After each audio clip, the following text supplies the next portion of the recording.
지난 주일에 우리는 소그룹이 왜 필요한지, 그리고 한마음교회 소그룹의 이름은 만나라는 말씀을 드렸고요. 우리 한마음교회 만나 모임의 엔진이 무엇인지를 함께 나누었습니다. 한마음교회 엔진 세 가지를 나누었는데 기억하시는지 모르겠어요. 첫 번째는 말씀이었고요. 두 번째는 기도였고요. 세 번째는 교제였습니다. 그래서 우리가 함께 기도해야 될 것은 우리 만나 모임이 말씀이 이끄는 만나, 그리고 서로 기도하는 만나, 사랑으로 함께 교제하는 만나 되게 하소서. 이렇게 함께 기도합시다라는 그런 말씀을 나눴습니다. 그렇다면 오늘은 조금 더 실제적이고 구체적인 말씀을 나누기를 원해요. 우리가 만나 모임에서 무엇을 어떻게 나누어야 하는지, 그리고 서로에게 어떤 마음으로 반응해야 되는지, 우리가 조심할 것은 없을까? 우리가 조심해야 될 것은 무엇인지에 대해서 함께 살펴보겠습니다. 만나 모임은 만나와 나눔의 줄임말이라고 말씀을 드렸어요. 일단은 만나서 나누는 모임이라는 거죠. 무엇을 나눕니까? 세 가지를 나눈다고 말씀드렸어요. 말씀을 나누고요, 기도 제목을 나누고요, 우리의 삶을 나눕니다. 물론 앞으로는 일반적인 주일 만나와 한 달에 한 번 평일에 모이는 하우스 만나로 구분이 돼요. 그래서 강조점에 차이는 있을 거예요. 주일에는 이제 긴 시간 만나는 건 아니기 때문에 조금 더 심플하게 말씀을 나누는 것에 초점을 맞출 거고요. 한 달에 한 번 평일에 모이는 하우스 만나에서는 삶을 더 풍성하게 나눌 겁니다. 그리고 기도 제목은 항상 나누고 항상 기도해야 되겠죠. 만나 모임은 만나서 나눔을 하는 시간이기 때문에 나눔이 참으로 중요합니다. 그런데 우리의 나눔이 건강한 나눔이 되려면요, 먼저는 솔직해야 돼요. 속에 숨기는 것이 없어야 됩니다. 그리고 그 솔직한 태도로 연약함까지도 나눌 수 있어야 됩니다. 오늘 우리의 첫 번째 본문이었는데 제가 다시 한번 읽겠습니다. 바울의 고백입니다. 내가 부득불 자랑할진대 내가 약한 것을 자랑하리라. 사도 바울은 자신의 연약함을 자랑한대요. 한 장 뒤에 고린도후서 12장 9절 10절에 또 이렇게도 고백합니다. 이는 내 능력이 약한 데서 온전하여짐이라 하신지라. 그러므로 도리어 크게 기뻐함으로 나의 여러 약한 것들에 대하여 자랑하리니 이는 그리스도의 능력이 내게 머물게 하려 함이라. 그러므로 내가 그리스도를 위하여 약한 것들과 능력과 궁핍과 박해와 공고를 기뻐하노니 이는 내가 약한 그때에 강함이라. 아멘. 내 능력이 약한 데서 온전하여짐이라. 이것은 하나님의 말씀이에요. 주님의 말씀이에요.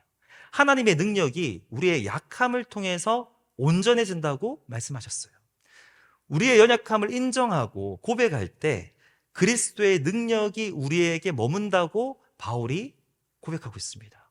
그래서 바울의 고백이 이것이죠. 내가 약한 그때 강함이라. 우리가 약할 때 약해 보이지만 그때 예수님께서 역사하시기 때문에 실상은 약한 것이 아니라 강하다는 겁니다. 우리 예수님께서 하신 일을 보면요, 예수님께서도 약함을 통해서 일하셨어요. 고린도후서 13장 4절에 이렇게 기록하고 있어요. 그리스도께서 약하심으로 십자가에 못 박히셨으나 하나님의 능력으로 살아계시니. 하나님의 아들이잖아요. 전지전능하신 분이죠.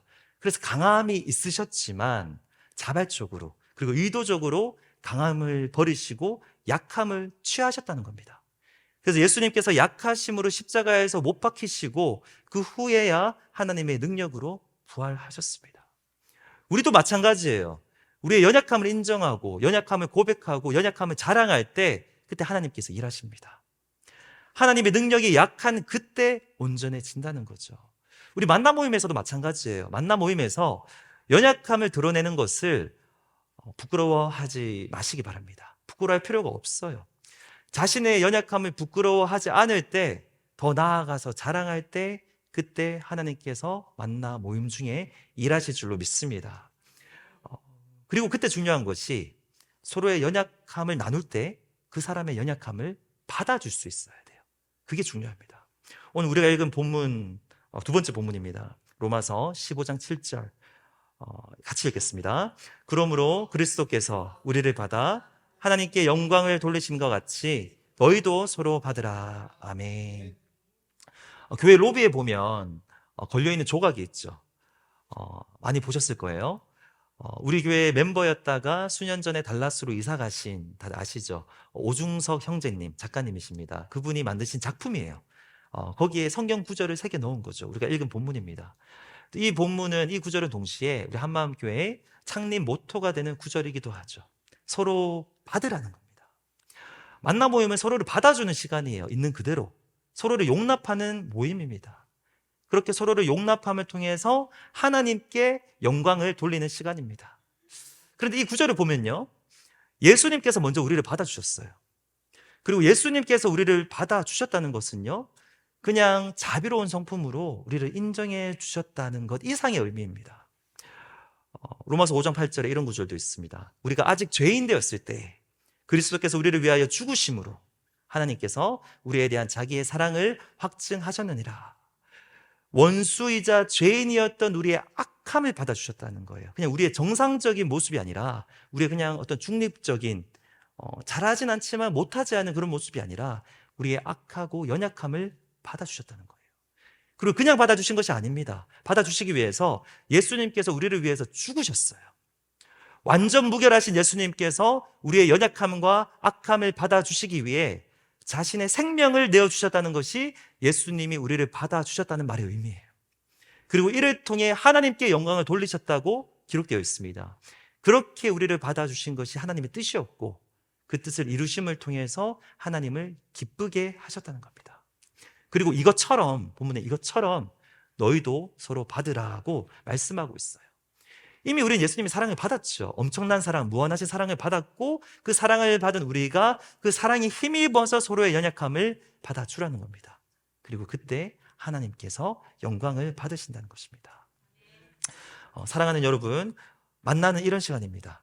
서로의 용납함을 통해 특별히 서로의 연약함을, 그리고 서로가 다 다르죠. 서로의 다른 모습을 용납함을 통해 하나님께서 영광을 받으시는 시간입니다. 이렇게 솔직한 태도로 자신의 약함을 나누고, 그리고 서로의 연약함을 수용할 때, 서로의 다름을 인정할 때, 그때 영적인 친밀감이 생겨요.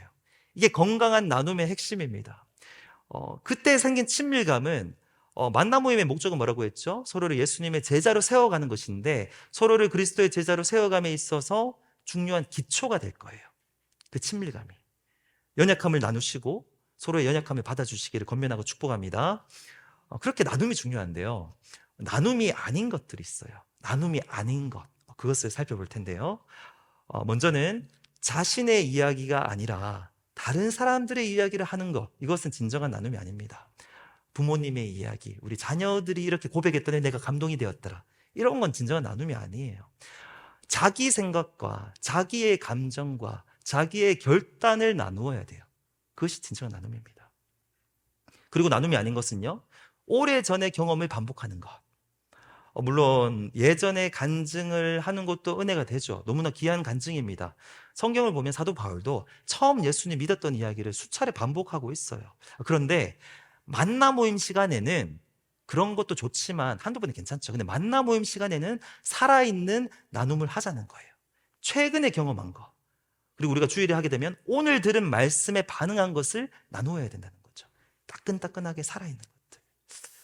그리고 자신의 주장을 강요하고 가르치려 하는 것도 나눔이 아니에요. 그것은 나눔이 아니에요.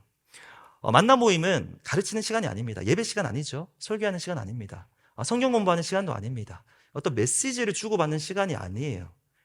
이렇게 나눔인 것 같지만 이걸 통해서 나의 생각을 상대방이 받아들이도록 강요하는 것은 나눔은 아니죠.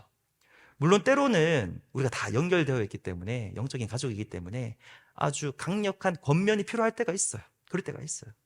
그런데 그것은 만나 모임 시간에 일반적으로 일어나는 일은 아니에요. 나눔이 아니기 때문에. 그리고 나눔이 아닌 것은요, 다른 사람들이 나눌 때 듣지 않고 자기가 말할 것을 생각하는 것, 안 듣고 내가 무슨 말 하지 생각하는 것, 이것도 나눔이 아닙니다. 물론 이게 말을 한다는 게 부담이에요. 그래서 말을 하다가 어버버 하다가 부끄러움을 당할까봐 너무 긴장이 되고 속으로 하고 싶은 말을 미리 생각하게 되는 게 우리 모두의 특성이에요.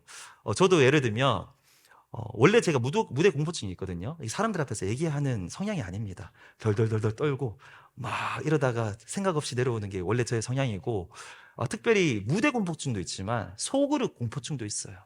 제가 이제 대학교를 갔을 때 수업 중에 이제 그룹으로 이렇게 이야기하는 시간이 있는데, 그때도 딱 만나 모임처럼 대여섯 명의 모임이었어요. 돌아가면서 어떤 주제로 이야기를 하고 점점 제 차례로 다가오는데 저의 몸을 제가 컨트롤할 수 없는 거예요. 막 떨리고 그리고 얼굴에 근육이 경직됩니다. 그래서 말을 하는데 한 문장을 처음부터 끝까지 마무리할 수가 없어요. 말이 안 나와요. 이렇게 진짜 이게 얼굴이 굳어가지고 하다가 너무 창피만 당하고 며칠 동안 집에서 너무 분해가지고 그 다음 그 수업에 가기도 부끄러울 정도로 그랬던 저였는데 이해가 되죠. 그렇기 때문에 내가 무슨 말을 할까 이게 너무 중요하거든요. 근데 사실 그것 나눔은 아니라는 거죠. 그렇게 되면 나눔이 아니라 발표가 돼요. 내 생각이 중요하고 정리해서 발표하는 시간이 아니고 나눔에서 중요한 건 경청입니다. 그 사람이 이야기하는 것을 일단 들으시면 사실 이야기를 잘 못해도 절반은 성공한 게 된 거라는 거죠. 듣고 내 차례가 왔을 때 그냥 나의 생각을 솔직하게 가감 없이 나누면 된다는 거예요. 또 나눔이 아닌 것은요, 농담이나 시사적인 이야기만 하는 것도 나눔이 아닙니다. 물론 농담 필요하죠. 저 개인적으로 농담을 저는 굉장히 좋아하는 사람이고요. 가벼운 이야기도 필요합니다. 그런데 만남 모임 시간에 점점 시간이 가면서 진지한 이야기를 할 때는 그때는 진지하게 이야기를 하셔야 된다는 거예요. 끝까지 가벼운 이야기만 하는 자리는 아니라는 거예요. 그리고 나눔이 아닌 것은요, 자신의 삶을 드러내지 않고 다른 사람들의 이야기를 듣기만 하는 사람. 친구들 중에 보면 꼭 자기 얘기 안 하고 듣기만 하고 무슨 얘기 할 것 같은데 안 하는, 어때요? 얄밉잖아요. 그런 사람이 꼭 내 이야기를 어디 가서 하죠. 서로 이야기를 충분히 주고받을 때 친밀감이 생길 수 있는데 자신의 이야기도 하자는 거예요. 또 물론 이해는 됩니다.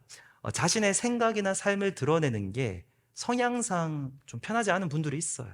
그럴 때는 사실 또 만난 친구들이 이해해 주셔야 돼요. 시간이 걸릴 수 있어요. 근데 지금 제가 권면드리는 거는 나눔이라고 하는 것은 듣기만 하는 것이 아니라 자기도 말을 해야 되기 때문에 조금씩이라도 나누려고 노력해 보자는 거죠. 그래야 나눔이 되니까요.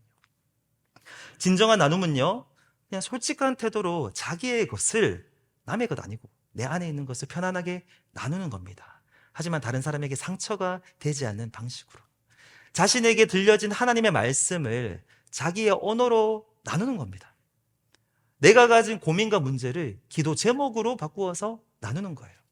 나의 삶 가운데 나타났던 나의 연약함들을 있는 그대로 나누는 거예요. 그렇게 진정한 나눔을 하고 그리고 그 나눔이 수용될 때 그때 회복이 일어나는 거죠. 우리 만나 모임이 이러한 만나가 되기를 주님의 이름으로 축복합니다. 오늘까지 만나 모임에 대한 주제 설교인데요. 다음 주일부터 다시 이제 만나 모임이 시작되기 때문에 오늘은 마치 오리엔테이션과 같다고 생각하시면 될 것 같아요. 오늘 주보 칼럼을 보시면 각 만나가 어떻게 편성되어 있는지 나와 있습니다. 여러 가지 이슈들이 있어요. 예를 들어 일부 만나에는 만나 모임 바로 하기 여의치 않아서 일단 각 소속되어 있다가 한 달에 한 번 할 때 교제하자. 여기 설명이 되어 있습니다. 만나 성기미들이 기도하면서 치열하게 또 논의하면서 함께 정했습니다. 굉장히 시간이 많이 걸렸어요. 물론 모두를 만족시킬 수는 없어요. 이제 완전하지 않습니다. 인정하는데요. 하지만 지난 주일에 나눴던 말씀을 다시 한 번 더 기억하시면 좋겠어요. 만나의 목적은 나의 만족이나 나의 유익이 아니라 그리고 친목 도모가 친한 사람들끼리 모여서 그냥 편하게 그 시간 보내는 게 목적이 아니다. 만나의 목적은 이 모임을 통해서 내가 예수님의 제자로 세워져 가는 것, 주님을 점점 더 닮아가는 것이 만나의 목적입니다. 그러면 사실 누구를 만나도 상관없죠. 어떤 방식으로든 하나님은 우리를 다듬어 가실 테니까요. 그리고 우리는 하나님께서 항상 그 모임에 함께 하신다는 것을 기억하셔야 됩니다. 그러면 마음이 괜찮아요. 지금 생각에는 부담이 되고 그 모임에 내가 좀 친한 사람이 아무도 없네? 그렇지 않으려고 배려는 했지만 완전하지 않을 수 있어요. 내가 저 사람 잘 모르는데 모임이 잘 안 될 것 같지만 또 사실은 그렇지 않다는 겁니다. 하나님께서 함께 하시고 은혜를 주시고 그 시간을 주장하실 거예요. 그것을 믿으시면 또 색다른 기대감이 생길 수 있다는 거죠. 오늘은 오리엔테이션과 같기 때문에 만남 모임과 관련해서 몇 가지 권면을 더 드리겠습니다. 만남 모임에 유의사항이 있어요. 중요합니다. 우리의 모임이 더 건강한 모임이 되기 위해서 함께 지켜야 할 룰과도 같은 겁니다. 우리 만남 성김이 교육에서 이렇게 나누는데 또 오늘도 나눌 텐데 이건 우리가 다 같이 알아야 된다 해서 이 시간에 또 함께 나눕니다. 꼭 지켜주셔야 되는 거예요. 7가지가 있는데요. 첫 번째는 다른 사람에 대해서 직접적으로 부정하거나 반박하지 않기. 만남 모임 하면 나누잖아요. 앞에서 어떤 사람이 나의 생각은 이렇고 내가 느끼는 건 이렇습니다라고 얘기했는데 가끔씩 그럴 때 있잖아요. 그 자리에서 그 다음 사람이 바로 근데 그건 아니고 다 막으면서 그건 아니고 나는 이렇게 생각해. 이렇게 되면 안 된다는 거죠. 부정과 반박이에요. 그거는 나눔이 아닙니다. 만나 모임 시간은 나누는 시간이지 토론하는 시간이 아니에요. 진리를 따지는 시간도 아닙니다. 그렇기 때문에 너무 직접적으로 반응하는 것은 피할 필요가 있어요.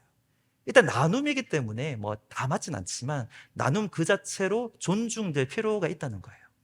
두 번째 유의사항은요, 설교를 평가하지 않기. 이건 특별히 저를 위한 규칙입니다. 제가 얼마나 부담스럽겠어요. 만나면 부담 못하죠. 모이지 마세요. 이렇게 되겠죠. 그래서 저는 사실 개인적으로 설교도 평가받아야 된다고 생각해요. 왜냐하면 설교가 그 자체가 하나님의 말씀이라고 저는 생각하지 않습니다. 이 말은 오해하시면 안 되는 게, 이 설교가 기록된 성경 말씀만큼의 권위를 가지고 있는 것은 아니라는 거예요. 그렇기 때문에 설교도 그 사도행전 17장 말씀을 보시면 베레아 사람들이 보여준 태도처럼 성경을 가지고 분별하고 평가가 되어야 되는 게 맞죠. 그런데 만나 모임은 그런 자리는 아니라는 거예요. 만나 모임은 서로의 신앙과 삶을 나누는 자리입니다. 시간도 없어요. 때로는 이럴 때가 있어요. 설교하고 나서 오늘 죽 썼다 뭐 이런 말할 때가 있거든요. 그냥 인간적으로 생각하는 거죠. 물론 언제나 하나님께서 말씀하시고 은혜 주시고 이럴 건 믿습니다. 근데 인간적으로 생각할 때 설교를 한 나도 민망하고, 어때든 앉아 계시는 분들도 민망하고, 밖에서 서로 얼굴도 못 마주치고 그럴 때가 가끔 있더라고요. 가끔 있는데 오늘 그런 시간이 안 되기를 간절히 바라는데요. 그럴 때는 이렇게 생각하면 돼요. 우리가 가끔씩 몸이 아플 때 뭐 먹죠? 죽 먹잖아요. 죽이 건강에 좋지 않습니까? 내가 영적으로 지금 좀 허하구나. 하나님 나를 위해서 죽을 준비해 주셨구나. 죽도 때로는 건강에 좋다라고 생각하시면서 그렇게 들으시면 된다는 거예요. 이런 믿음이 필요해요. 물론 설교의 퀄리티라는 게 있겠지만 설교의 퀄리티에 상관없이 하나님의 말씀은 언제나 들려진다는 믿음, 이 믿음을 가지시기를 권면합니다. 하나님은 어떤 설교를 통해서든지 말씀하세요. 어떤 설교든지 그 안에 하나님의 말씀이 있습니다. 그리고 만나 모임에서는 그냥 나에게 들려진 그 말씀을 가지고 나누면 된다는 거죠. 세 번째로 우리가 유의해야 되는 상황이 있습니다. 다른 사람을 험담하지 않기.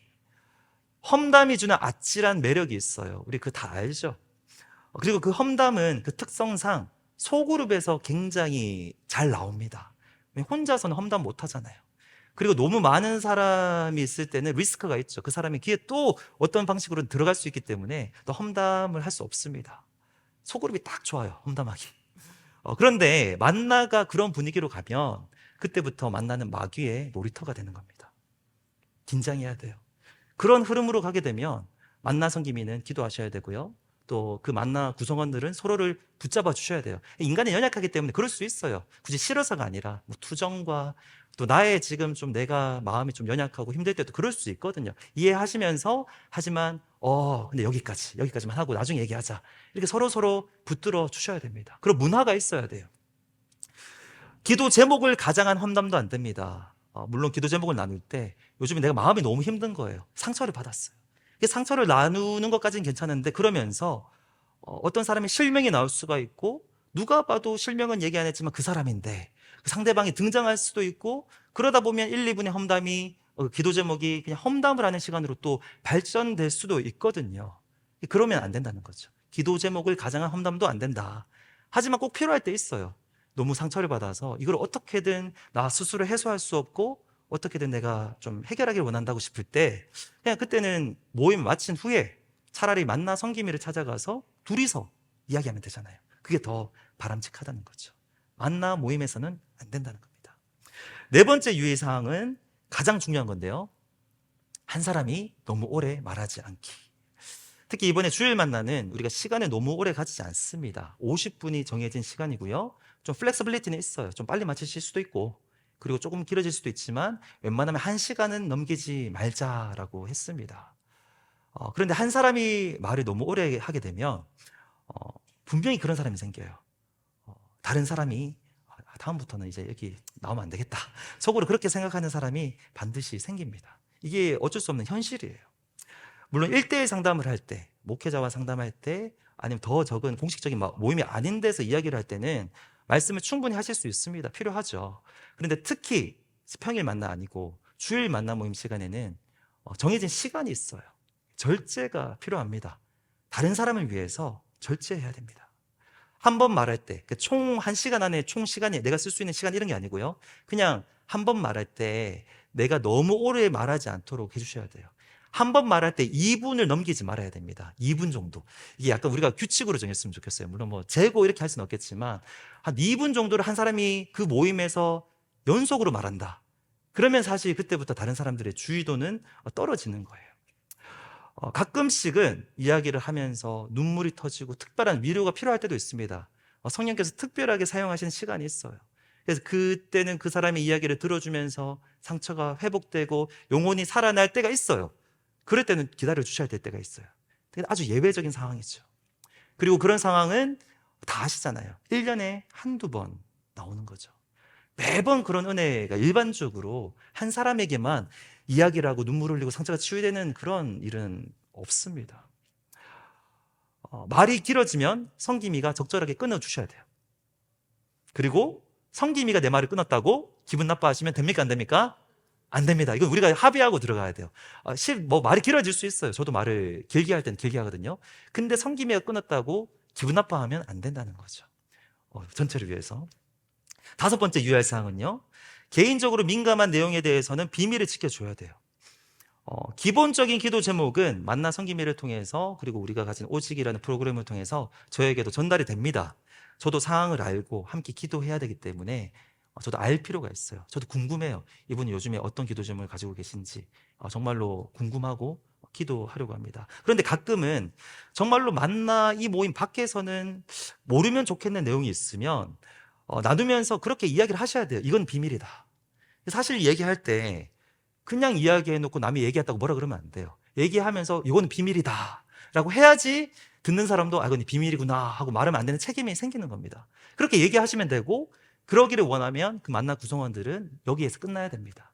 심지어 이거는 박성원 목사님도 몰랐으면 좋겠습니다 라는 게 있으면 그는 그렇게 거기서 끝이 나면 되는 거예요. 저한테 그 내용은 만나 성김이가 저한테 알려주지 않으셔도 돼요. 지켜주셔야 될 거는 서로 지켜야 된다는 거죠. 6번째 또 우리가 유의해야 될 것은요, 논쟁을 피해야 된다는 거예요. 대표적으로 정치, 그리고 신학. 정치 문제, 그리고 신학적인 문제, 좀 중요한 문제라고 생각하거든요. 교회에서도 다루어야 되고 어떨 때는 진리의 문제이기 때문에 이렇게 어떻게 피를 흘리면서까지도 논쟁해야 될 때가 있습니다. 특별히 미국에는 뭐 동성애 이슈가 있기 때문에 그 이슈가 단순히 정치가 아니라 그 이상일 수도 있어요. 그런데 이 만나 모임 시간에서는 정치 이슈로는 이야기하지 말자는 거죠. 더 중요한 것들이 있기 때문에. 만나 모임의 목적을 생각하시는 겁니다. 교회의 가족 공동체, 영적인 가족 공동체를 이루고 내가 제자 되고 상대방을 제자로 세워주는 것, 더 큰 목적이기 때문에 지향하자는 거예요. 7번째 유의사항은요, 음주 또는 금전 거래는 금지입니다. 물론 주일 만나에 이런 일이 있을 수는 없겠죠. 그런데 평일 만나 모임에서도 음주는 안 된다는 거예요. 물론 술 한두 잔이 죄냐 아니냐 이런 거를 지금 이야기하고 있는 게 아니에요. 저는 또 개인적으로 우리 한국 사람들이 이제 미국에 와서 이민 생활을 하시면서 얼마나 힘듭니까? 또 외롭고 그러면서 뭐 성도님들이 술 한잔 하면서 외로움을 달래는 거, 저는 인간적으로 이해되거든요. 이해 안 되는 부분이 아니에요. 이게 엄청 큰 죄다. 제가 정죄하고 싶은 마음 하나도 없습니다. 신앙의 본질이 아니에요. 하지만 중요한 것은 그것을 보고 한 영혼이라도 실족할 수 있다면 마시지 않는 것이 맞다는 거예요. 공식적인 만나 모임이 아니라도 성도들의 모임에서 술을 마시는 것은 일단 덕이 안 됩니다. 득보다는 실이 훨씬 더 큽니다. 더군다나 공식적인 만나 모임에서 더더욱 그런 일이 있으면 안 돼요. 이것은 전 세계 복음주의권에 있는 어떤 교회에서도 용납될 수 없는 일입니다. 만나 모임에서의 음주는 권징의 대상이 될 수도 있다는 거, 제가 지금 공식적으로 말씀을 드립니다. 금전거래도 마찬가지예요. 작은 금액 빌려줄 수 있죠. 20분만 빌려줘. 급하면 그럴 수 있잖아요. 가능해요. 근데 저는 그냥 조심하자는 거예요. 왜냐하면 특히 이민교회에서 아주 큰 금액을 빌려주고, 왜냐하면 이민교회일수록 서로에 대해서 잘 몰라요. 잘 아는 것 같지만, 친해진 것 같지만 알고 보면 전혀 다른 사람일 때도 많습니다. 그런 사고가 굉장히 많아요. 큰 금액을 빌려주고 받다가 큰 사고로 이어지는 그런 케이스가 이민교회 꽤 많습니다. 그래서 빌려줄 일이 있으면 서로 다 자기가 책임을 지고 서로 조심하자는 거죠. 이것은 우리가 지켜야 될 룰이라는 거예요. 지금 이 7가지 룰들은 우리 교회의 건강성을 위해서 좀 불편할 수는 있습니다. 하지만 꼭 우리가 공유하고 또 필요한 이야기라고 생각합니다. 만나 모임의 목적을 기억했으면 좋겠어요. 내가 그리스도의 제자가 되고 서로를 예수님의 제자로 세우는 것, 그리고 교회적으로는 영적인 가족 공동체를 경험해 보자는 것. 그리고 이 방향에 맞지 않는 것은 우리가 또 함께 필요하다면 내 생각과 조금 다를 수는 있지만 절제하는 것, 그것도 필요한 거죠. 우리 함께 주님 안에서 절제하기를 주님의 이름으로 권면드립니다. 한 가지 더 필요한 권면이 있어요. 오늘 오리엔테이션이에요. 데살로니가 전서 5장 12절 13절 말씀 우리 함께 읽겠습니다. 시작. 형제들아 우리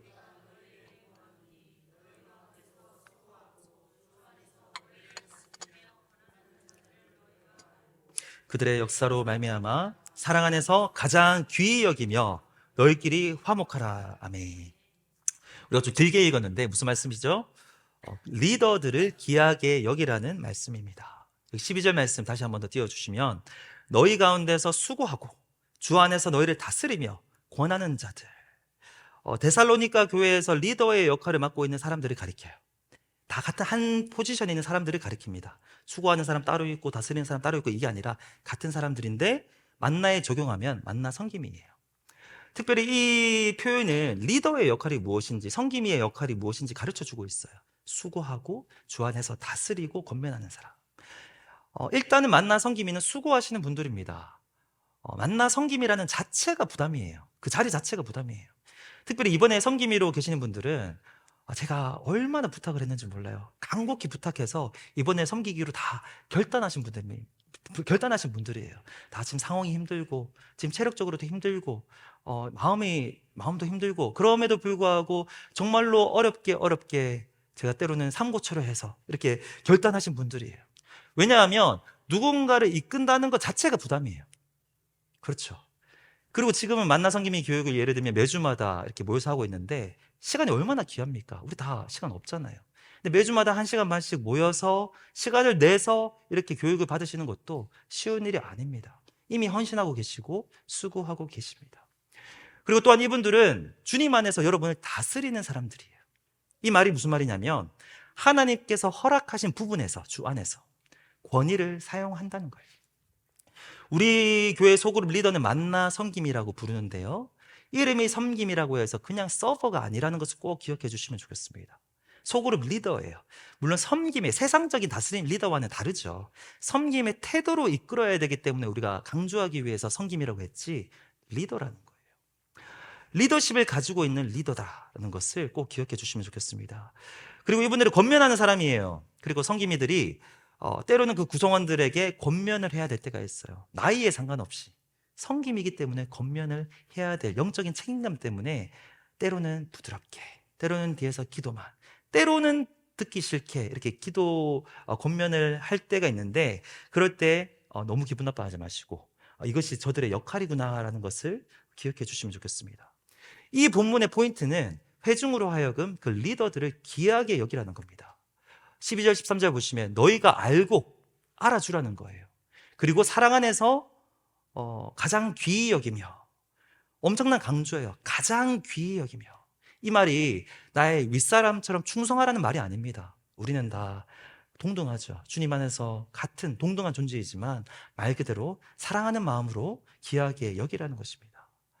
여러분의 만나 섬김이를 귀하게 여기시기를 주님의 이름으로 축복합니다. 여기 있는 우리들은 여기서 예외 없이 이민자 또는 이민자들의 가족이에요. 그리고 유학생 또는 유학생들의 가족입니다. 우리들이 느끼는 애환이 있어요. 그런데 어떤 연구를 보니까 이민자들이 공통적으로 느끼는 영적 필요, 다른 말로 하면 영적 결핍 또는 영적 문제들이 있대요.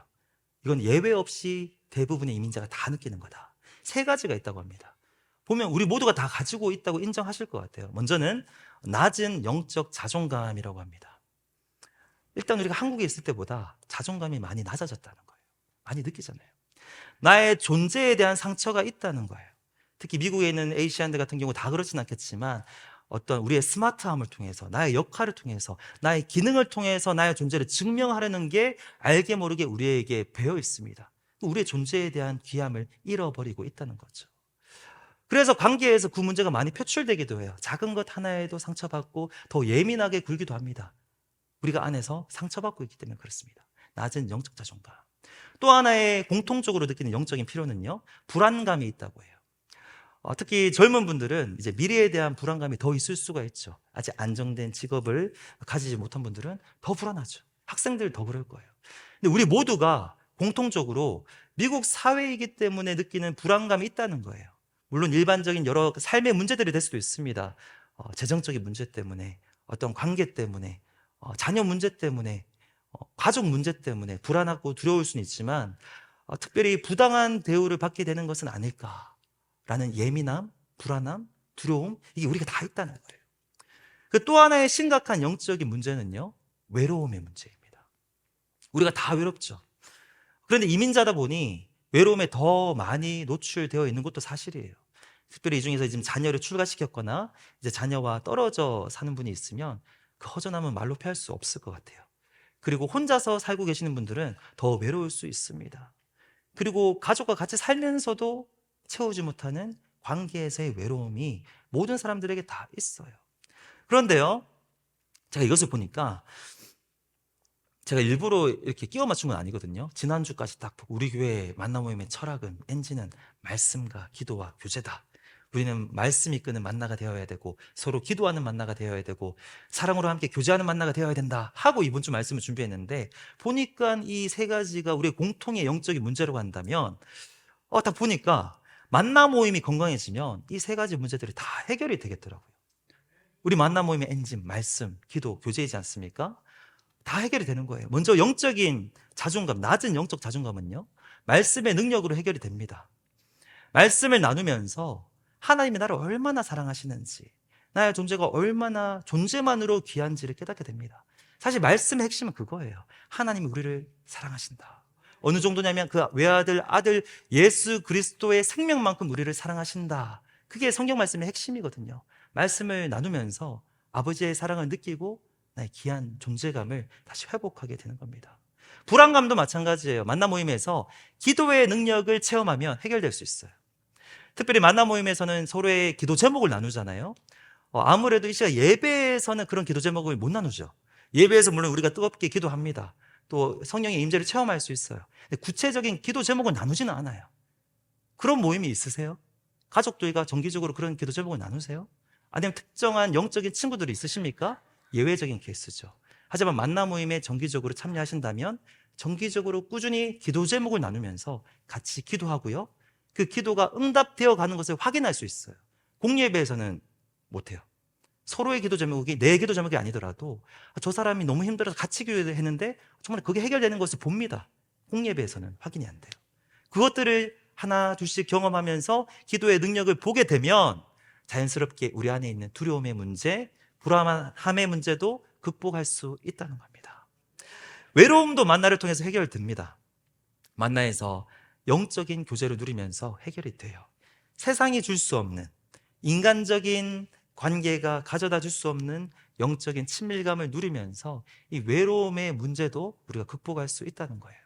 그래서 우리 만나가 말씀이 이끄는 만나, 서로 기도하는 만나, 사랑으로 함께 교제하는 만나가 되어야 되고 우리가 그것을 위해서 함께 기도해야 될 줄로 믿습니다. 만나는 만나서 나누는 시간입니다. 그래서 나눔이 중요하다고 말씀을 드렸습니다. 우리의 연약함을 인정하고 드러내는데 부끄러워하지 마시기를 바라요. 자신의 생각을, 자신이 느끼는 바를, 자신에게 들려진 말씀을 그냥 편안하게 나눠주세요. 그리고 그럴 때 서로의 다름을, 서로의 연약함을 그냥 받아주시기를 원합니다. 왜냐하면 저와 여러분이 이미 그 수용을 받은 존재들입니다. 우리가 그렇게 서로의 다름을 수용할 때 그때 우리는 복음의 능력을 경험하게 될 것입니다. 결국에는 예수님을 이야기하게 될 거예요. 예수님이 우리를 위해서 하신 일을 나누게 될 겁니다. 그래서 함께 예수님을 바라보게 될 줄로 믿습니다. Scars to stars라는 말이 있어요. 상처였는데 이것이 별이 된다라는 말이에요. 만나에서 우리가 복음의 능력을 경험하면요, 지난날의 상처가, 예전에 만남 모임에서 상처를 주고받을 수 있죠. 인간이니까요. 예전 교회에서, 아니면 예전에 어린 시절 받았던 여러 가지 상처가 복음의 능력을 만나에서 경험하면요, 이 별이 되는 겁니다. 별이 되어서 이 상처를 통해서 하나님을 더 깊이 알게 되고, 이 상처를 통해서 다른 사람을 예수님의 제자로 세워가는 데 중요한 재료로 사용할 수 있다는 거예요. 이제 우리가 이것을 사모하면서 또 복음의 능력을 사모할 때 우리 안에 있던 그 많은 다양한 상처가 별이 되어서 하나님께 귀하게 쓰임 받으시기를 주님의 이름으로 축복합니다. 우리 시간 찬양하겠습니다. 예배의 자리라는 찬양인데요, 우리가 주일 예배 때 많이 불렀던 찬양입니다. 근데 제목은 예배의 자리인데, 제가 이 후렴 가사의 내용을 보면서 이게 우리 만나 모임에 이러한 은혜가 있었으면 좋겠다라는 생각이 들더라고요. 가사의 내용이 딱 그렇습니다. 가사를 이렇게 묵상하시면서 찬양하실 텐데, 우리 만나 모임에 이러한 은혜를 주시옵소서, 이렇게 기도하는 마음으로 우리 함께 찬양하시고 또 함께 기도하고 또 이어서 주의 만찬 믿음으로 참여하겠습니다.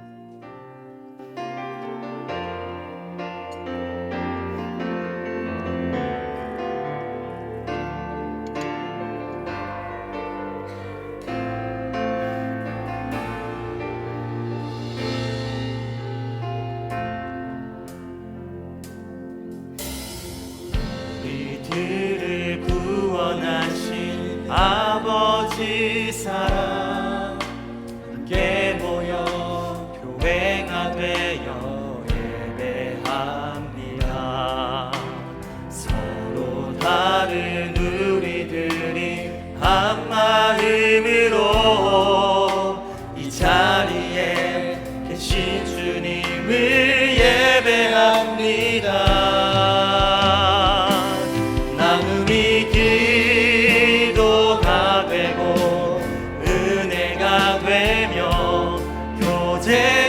사랑이 되어 한 우리 함께합니다. 상처가 회복이 되고 위로가 되며 간증이 찬양이 되는 예배의 자리. 우리 한 번 더, 우리 1절 가사 한 번 더 고백합니다. 우리들을 구원하신 아버지 사랑, 우리들을 구원하신 아버지 사랑, 함께 모여 교회가 되어 예배하는 서로 다른 우리들이 한 마음으로, 서로 다른 우리들이 한 마음으로, 그럴 때 우리 주님께서 영광 받으실 것입니다. 이 자리에 계신 주님을 예배합니다. 나눔이 기도가 되고 은혜가 되며 교제가 사랑이 되어 우리 함께합니다.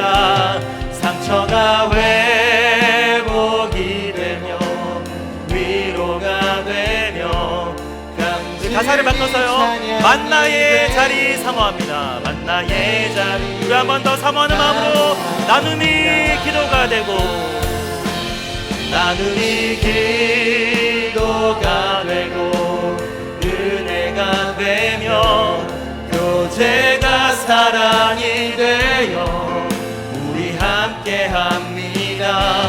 상처가 회복이 되고 위로가 되며 간증이 찬양이 되는 예배의 자리 사모합니다. 우리 시간 말씀 앞에 반응하면서 기도하겠습니다. 우리 만나의 자리가 이런 자리 되게 하여 주시옵소서. 오늘 설교의 제목처럼 건강한 나눔이 있는 건강한 만나 되게 하여 주시옵소서. 솔직한 태도로 나의 연약함도 나눌 수 있는 만나, 그리고 그럴 때 서로의 연약함도 받아줄 수 있는 만나 되게 하여 주시옵소서. 복음의 능력을 경험하게 하시고 그 시간을 통해서 하나님의 나라를 맛보게 하여 주시고 서로를 예수님의 제자로 세워가는 우리 각 만나 되게 하여 주시옵소서. 우리 이렇게 간절히 기도하며 나아가시겠습니다. 주여, 하나님 아버지, 시간 함께 하여 주시옵소서. 아버지, 나눔이 기도가 되고 서로에게 은혜가 되기를 원합니다. 하나님, 건강한 나눔이 있는 건강한 만나 되게 알려 주시옵소서. 약함을 자랑하는 만나 되게 알려 주시옵소서. 약함을 자랑하고 서로의 약함을 받아줄 때 하나님 주님께서 일하실 줄로 믿습니다. 그리스도의 능력이 우리 안에 온전히 머물 줄로 믿습니다. 하나님의 능력이 온전해질 줄로 믿습니다. 우리는 복음의 능력을 경험하고 하나님의 나라를 맛보고 아버지 우리가 예수 그리스도의 제자되며 서로를 세워가는 시간 될 줄로 믿습니다. 아버지 역사하여 주시옵소서.